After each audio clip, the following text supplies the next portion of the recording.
Ok, este video, como les comentaba a los que están ahorita en el grupo, no se logró guardar, entonces vamos a hacer un poquito breves para poder explicar la evidencia del aprendizaje de la unidad 1. Fecha de entrega máxima es el 14 de octubre para poder obtener el 100% posible de esta actividad, ¿ok? La actividad consiste en analizar este caso clínico completito. Vienen datos antropométricos, datos bioquímicos y también algunas consideraciones de hábitos de alimentación del paciente y de estilo de vida, obviamente. Hay que leerlo y una vez que lo leímos tenemos que responder a estos cuestionamientos que se hacen. ¿Cuáles son los signos clínicos, dietéticos, bioquímicos e inmunológicos asociados a la diabetes mellitus tipo 1 que se encuentran en este paciente? Van a proponer un plan de alimentación adecuado basados en las recomendaciones farmacológicas que se propuso y las condiciones nutricionales actuales de Néstor. Como les comentaba en un video,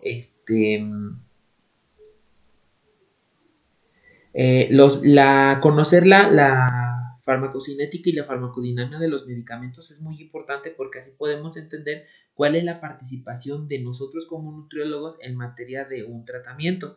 No es nuestro papel darle el medicamento, pero sí es nuestro papel conocerle cómo es que funciona. Y bueno, en algunos casos también como nutriólogo nos damos cuenta de si el médico está mandando el tratamiento correcto o si no es así. Entonces podemos pues hasta cierto grado recomendarle al paciente que busque otra segunda opinión, al menos en el ámbito del tratamiento de su control nutrición, de su control médico de los medicamentos. Eso sí se puede, es un derecho de los pacientes, una segunda opinión. Entonces, Profesor, en el punto número 3 que dice realice una estrategia educativa nutricional. ¿Eso cómo lo vamos a realizar? No le entiendo esa pregunta. sí, y creo que hasta en el video original ni siquiera le había explicado ese. Bueno, por una cosa pasa algo.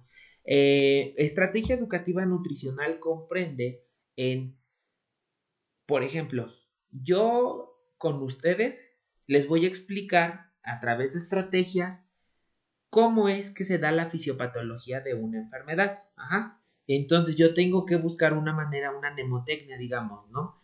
Eh, Ejemplos, tarjetas, videos, pláticas, alguna estrategia para que el conocimiento que yo poseo al menos en esa cuestión, se las pueda transmitir a ustedes. Ustedes van a hacer lo mismo pensando en Néstor como si fuera su alumno. Entonces, ¿qué es lo que le van a enseñar a Néstor? A contar sus hidratos de carbono, a contar las grasas y así evitar los riesgos de hiperglucemias y o hipoglucemias. Entonces, ustedes me tendrían que colocar mi propuesta educativa nutricional para enseñarle a Néstor lo que se solicita es lo siguiente. 1. Explicarle qué es una hiperglucemia y qué es una hipoglucemia a través del siguiente material de tríptico, folleto, alguna cosita donde se le explique qué es una hiperglucemia y una hipoglucemia. Entonces, después de eso, número 2, le pueden colocar quizá... Ay,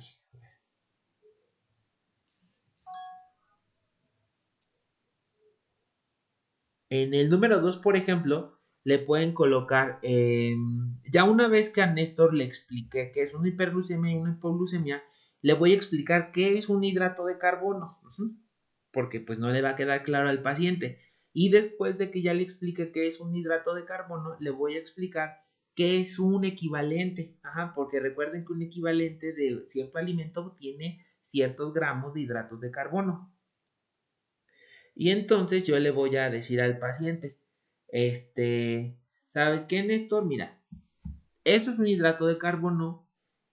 Estos alimentos, por ejemplo, los que están en los cereales, en las frutas, en las verduras o en los alimentos de origen animal, contienen tantos gramos de hidratos de carbono. Entonces, lo que tú debes de saber es que los cereales y tubérculos, así como las frutas, son los alimentos que contienen mayor cantidad de hidratos de carbono. Y entonces tú tienes que aprender a contar tus hidratos de carbono. Y entonces le tienen que explicar qué es un equivalente, ¿ok? Un poco engorroso este punto, pero es muy necesario para el paciente. ¿Tienen duda de ese punto?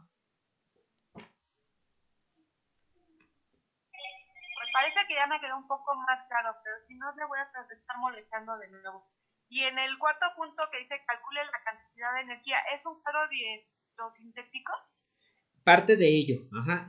Recuerden que el cuadro bueno, si parece una dislexia, dietosintético es la distribución que yo le voy a dar en función del porcentaje de los macronutrientes. Lo primero que tienen que hacer, bueno, lo primero es que, bueno, no es molestia cuando ustedes me preguntan, ¿ok? Solamente les encargo que tengan la duda muy definida, ¿no? Para que no sea tan repetitiva la información que ustedes puedan tener y no los vaya a confundir más. Primero, para el cuarto punto, van a establecer qué fórmula es la más adecuada para Néstor. Recuerden que hay muchas fórmulas para poder calcular el gasto energético total de un paciente. Van a elegir una y me van a decir por qué esa es la adecuada para Néstor.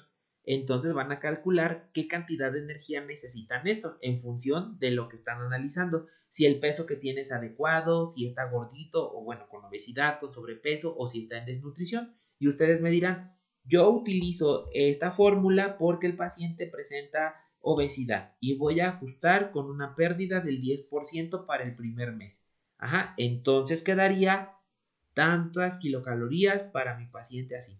Y entonces van a hacer su cuadro dieto sintético, ¿ok? Tanto por ciento de esto, tanto por ciento de aquello y tanto por ciento de esto. Cabe mencionar, no necesito que me hagan menús, solamente hasta el cuadro dieto sintético, nada más, ajá. Ya no hagan la distribución de equivalentes porque eso quita mucho tiempo y no es el propósito de la materia, ajá. Les recomiendo por favor que también, eso no se pide aquí, pero se los voy a pedir yo para que su actividad sea un poquito más completa, que abajito le colocan, se recomiendan las siguientes vitaminas y minerales en este paciente. Vitamina A, vitamina C, qué sé yo, vitamina E y obviamente los gramajes que se recomiendan de acuerdo a la guía que ustedes estén leyendo. Tantos miligramos de vitamina A. Se recomienda suplementar con 5 miligramos de ácido fólico al día de acuerdo a tal guía. Eso va a ser extra. Si no contiene su trabajo, no les voy a bajar calificación, pero sería muy bueno para ustedes, para que aprendan igual cosas básicas de micronutrientes también. Ajá. ¿Queda duda de esta actividad entonces? ¿O ya quedó más clara? Ya quedó un poco más clara, profesor. Gracias. Ok, ¿de qué? Recuerden igual que esta actividad debe de incluir pues la portada, la introducción, el desarrollo y las conclusiones. Va de nuez, como dicen por ahí. La portada es escuela, nombre de la escuela, nombre de la materia, nombre de la actividad, en la unidad, su nombre de ustedes, la matrícula de ustedes, mi nombre obviamente, se los repito, José Antonio Sandoval Méndez, y la fecha de entrega y de dónde me lo mandan, por favor. La introducción debe de incluir un marco teórico explicando obviamente los contenidos de esta actividad y pues la presentación de su trabajo. Me van a dar todo el chisme completo, investigué en tal lugar, en tal libro, le pregunté a mi vecino, qué sé yo, todo, todo, todo, todo, ajá. Y entonces formulé este caso y aquello y aquello. Se me dificultó un poquito esto, pero bueno, presento lo siguiente, un caso clínico. Ajá. El desarrollo ya es el desglose de su actividad y las conclusiones meramente pues sí, redundante suena, pero bueno, lo que concluyen de la actividad. Ajá. Hay mucha actividad, hay mucha información, hay poca información, el paciente diabético debemos cuidar esto, es importantísimo saber la diferencia entre índice glucémico y carga glucémica. Es importante conocer el conteo de hidratos de carbono porque así el paciente puede llevar un mejor autocontrol de su enfermedad y también puede ministrar y puede manejar mejor el tratamiento farmacológico. Curiosamente, los pacientes con diabetes que son bien tratados, bien educados, ellos mismos incluso se toman pues el atrevimiento de controlar hasta sus medicamentos. A veces hasta ellos se hacen muchos mejores que muchos médicos o que muchos nutriólogos, entonces hay mucho que aprender de ellos. ¿Ok? Profesor, Claro. en esa actividad, ¿tendrá algún libro que nos proporcione para sacar los conteos o en el mismo PDF de la universidad y viene cómo hacerlo? Pues miren, esto ya es como un consejo propio que les doy. Libros existen muchísimos, muchísimos, muchísimos, pero el problema es que cada uno tiene su propia metodología. entonces se van a revolver demasiado. Es mucha información para poder querer comprender una sola cosa.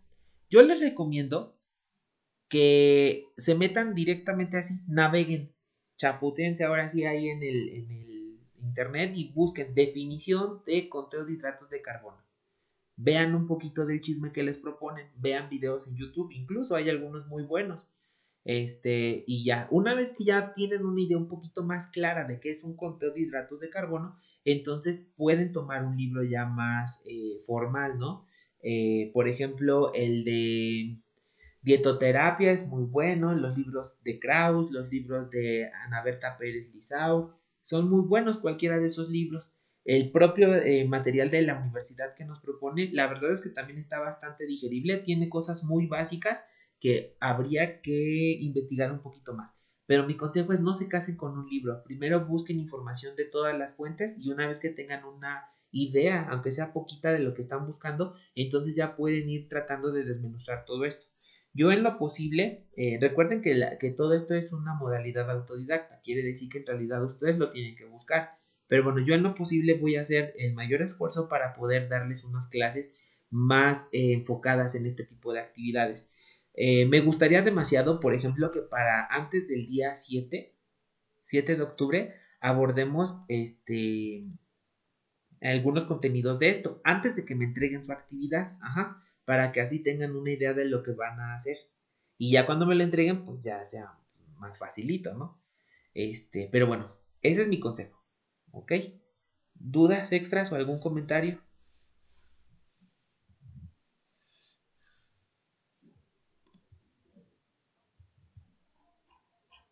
No, profesor, gracias. Ok, bueno, pues entonces finalizo este video, que se extendió el doble de tiempo, pero funciona mejor, ¿ok?